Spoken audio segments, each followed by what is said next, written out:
ప్రార్థన చేస్తుండగానే ఆకాశము నుండి అగ్ని దిగి వచ్చింది. ఆ బలిపీఠమును, ఆ నీళ్లను, కందకంలో ఉన్న నీళ్లను, ఆ పశువులంతటిని కూడా దహింపచేసేసింది. దేవునికి స్తోత్రం. హల్లెలూయా.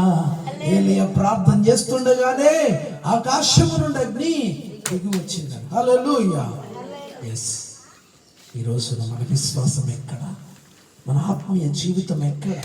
మన శ్రమలలో, మన సమస్యలలో, మన శోధనలలో, మన ఇబ్బందులలో, మన నిందలలో, ఎదురవుతున్నటువంటి పరిస్థితుల మధ్యలో, అవమానాలలో, ఇలా సోన్సో పరిస్థితులన్నిటిలో నీ విశ్వాసం ఎక్కడ? నీ బలిపీఠాన్ని నువ్వు నిలబెట్టి నువ్వు ప్రార్థించు. నీ బలిపీఠాన్ని కట్టి నువ్వు ప్రార్థించు. నీ విశ్వాసాన్ని కట్టుకొని ప్రార్థించు. నీ ఆత్మీయ జీవితాన్ని కట్టుకొని ప్రార్థించు. దేవుడు ఏం చేస్తాడు?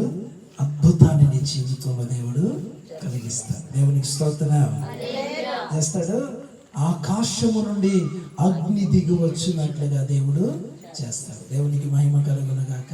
అక్కడ అగ్ని అవసరమైంది కాబట్టి అగ్ని దిగింది. Praise the lord.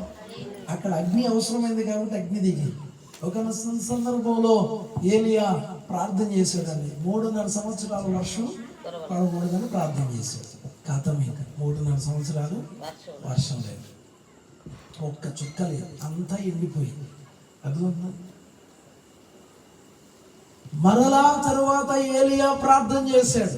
ఏ ఏలీయా అయితే వర్షం పడకూడదని ప్రార్థన చేశాడో అదే ఏలీయా ప్రార్థన చేశాడు.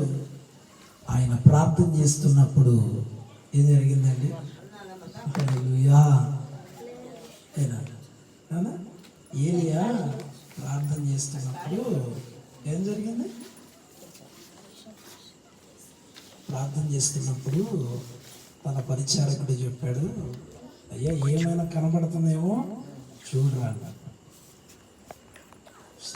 ఆడికి వెళ్ళి అయ్యా ఏం కనపడట్లేదన్న. మరలా వెళ్ళి చూడండి, మళ్ళీ చెయ్యంత మేఘం కనపడుతుందండి. ఒక చిన్న మేఘం కనపడుతుంది. దేవుని స్తోత్రం. అప్పుడు దాకా ఆకాశంలో మేఘాలు లేవు. 3.5 సంవత్సరాలు ప్రార్థన చేస్తుంది. ఆ చెయ్యంత మేఘం ఏమైంది? జడివానగా మార్చబడింది. హల్లెలూయా. ఓ వర్షము శబ్దము ధన ధన ధన ధనమంటూ అదనగా మీకు ఎప్పుడైనా ఎదురైందా? ఎప్పుడైనా కానీ మీరు గమనించారా?